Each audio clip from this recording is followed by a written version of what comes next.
What we have here is a 20-pound butterball turkey.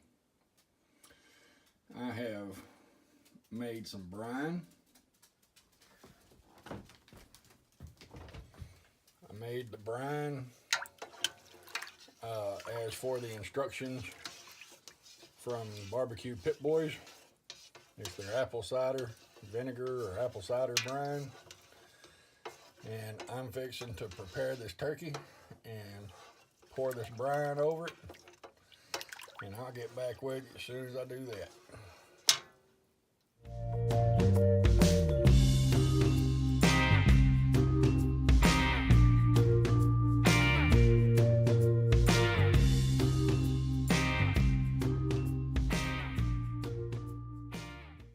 Alright, what I'm going to use to brine this turkey is just a cheap Walmart lunchbox. It's got a hard plastic liner in it, and I've got these humongous Ziploc bags that I bought for just such an occasion. So first off, I've rinsed the turkey off, and now I'm going to put this 20-pound bird in this little plastic box. All right.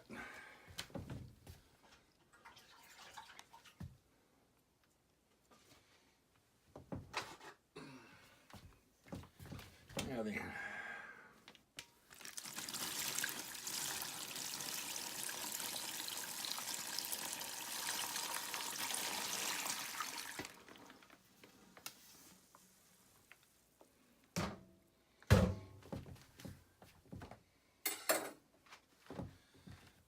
I've got 4 oranges quartered.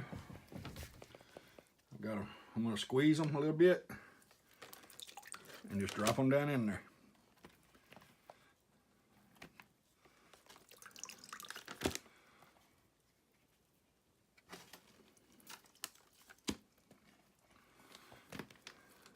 Add water to make it full.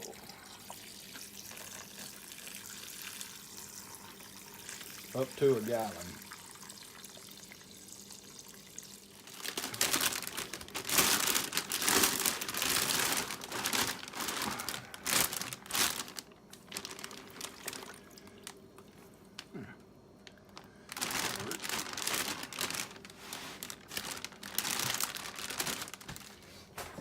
And add ice. There we go.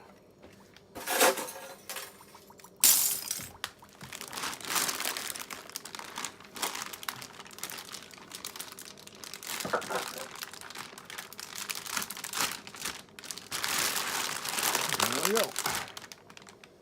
Now then, you're supposed to refrigerate this for 18 to 24 hours, and I will meet you back here then. Okay, we've been in the brine now for 20 hours, I guess. Let's open this up and see what we got. Still got plenty of ice in there. Got my oranges.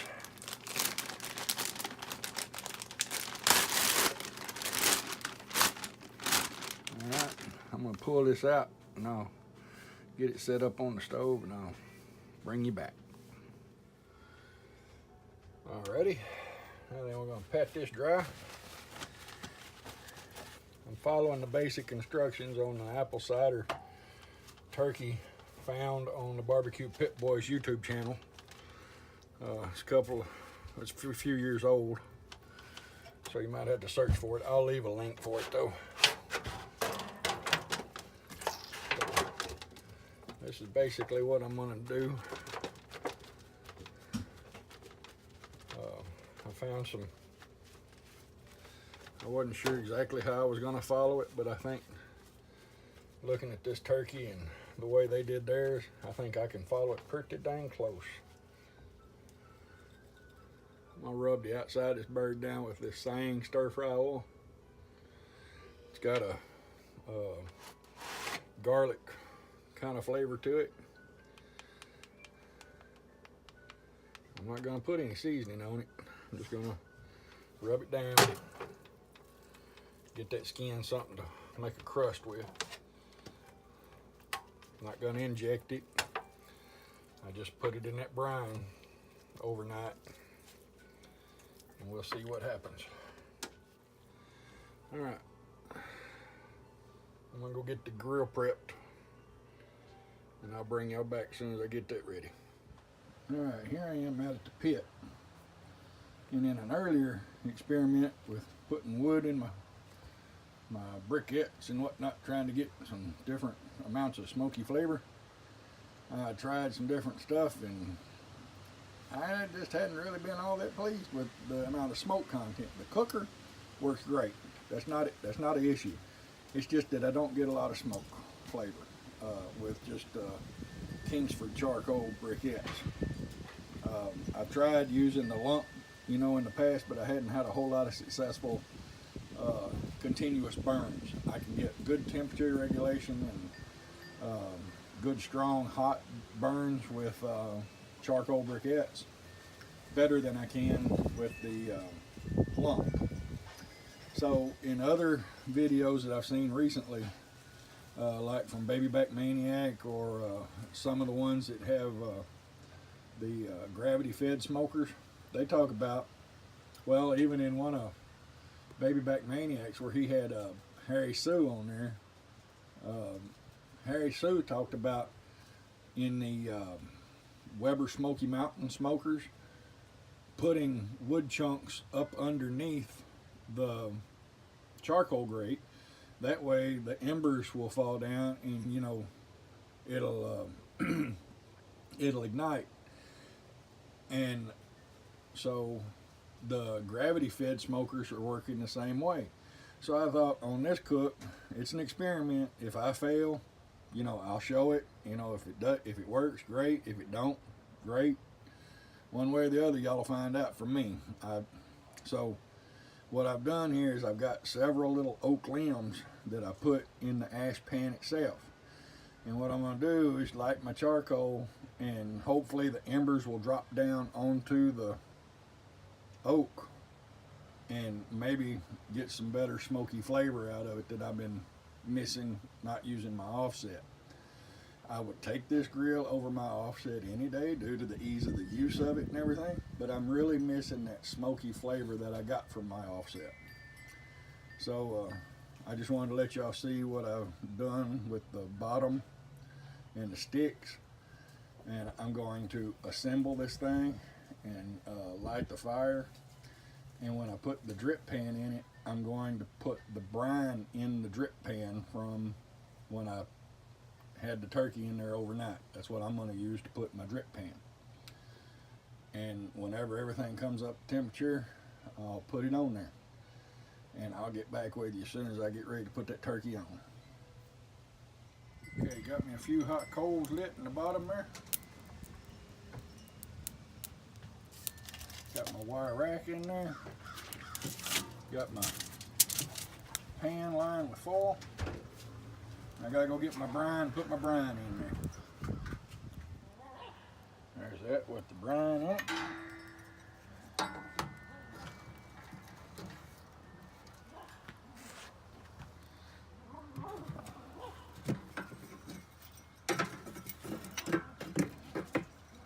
Set my grill on there. Now we're gonna shut the lid and let it come up to temperature. And whenever it comes up to temperature, I'm gonna bring you back. Got both the things open, both the vents open all the way, and we'll see how this turkey cook goes. All right, my grill's up to temperature. I'm gonna go in here and get the turkey. I'll be right back.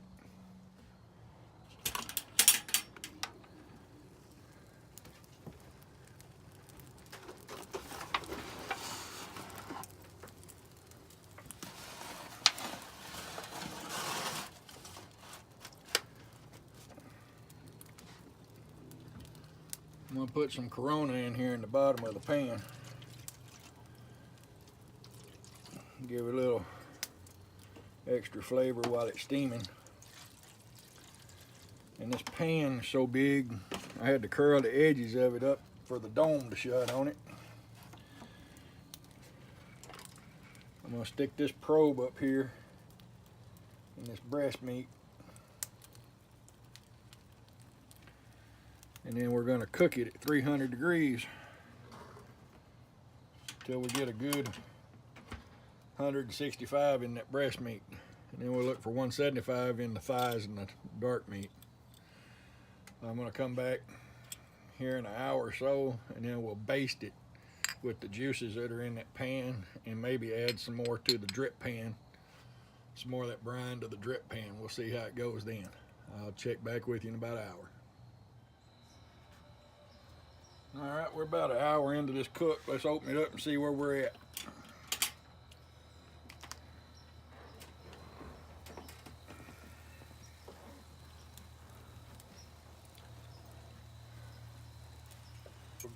Take some of this juice in this pan here. We'll just brush the top of it real nice.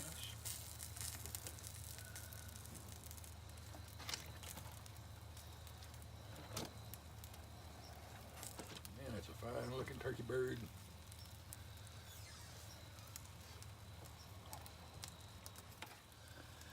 Check that pan, see. Need to add some to that pan.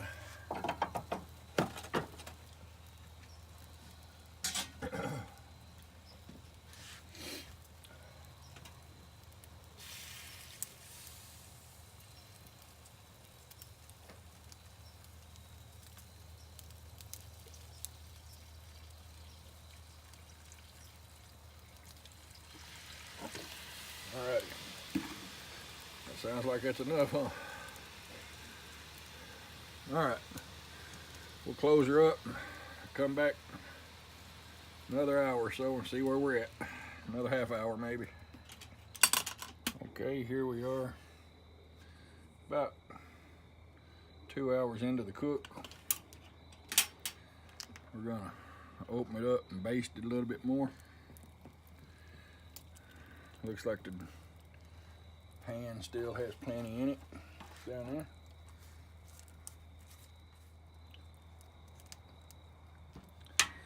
Alrighty, we'll check back in another half hour or so and see how it's doing. Alright, we're another hour into it. The turkey's up to 151 degrees internal on that breast, and we've been steadily going between 300 and 325. We'll baste it again, check the pan. Still got plenty of liquid in the pan.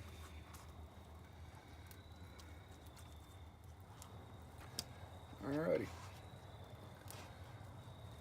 We'll come back in another half hour or so and we'll do it again.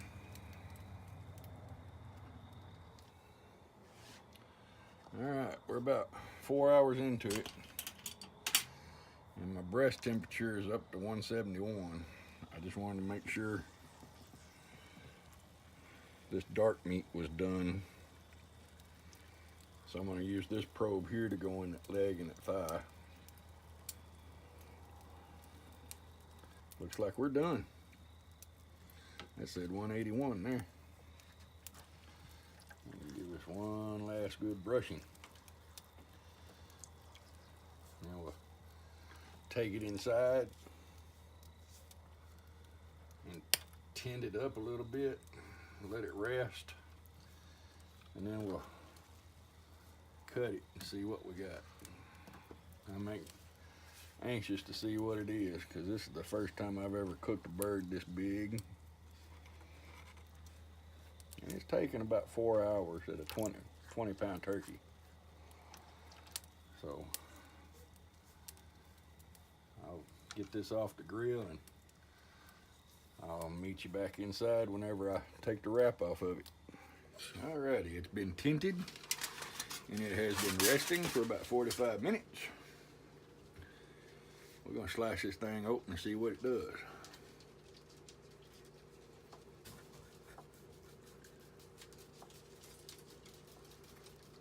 Holy carrot.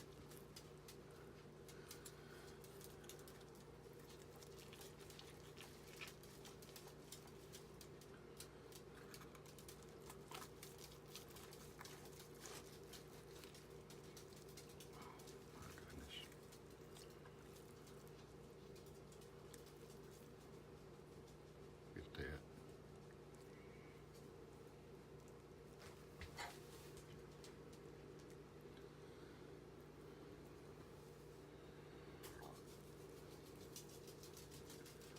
The juice is just running out of that thing. Oh, that's delicious.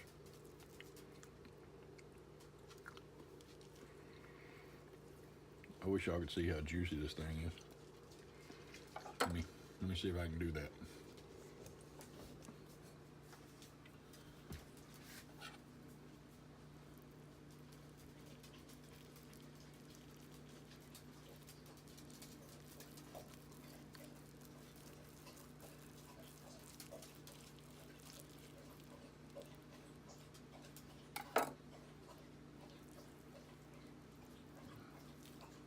No, it's just not showing up.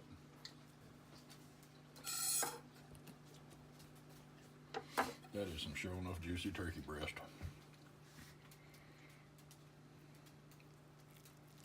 That turned out good. Y'all, the recipe for the brine and everything that I did is on BBQPitBoys.com.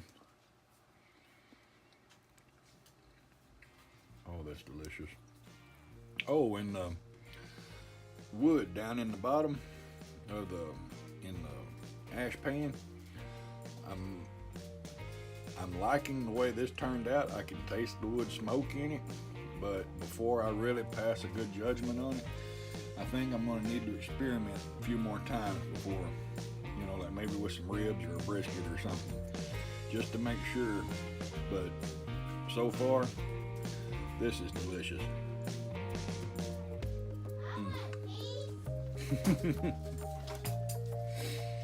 Peace and good karma, y'all. Happy Thanksgiving. End of line.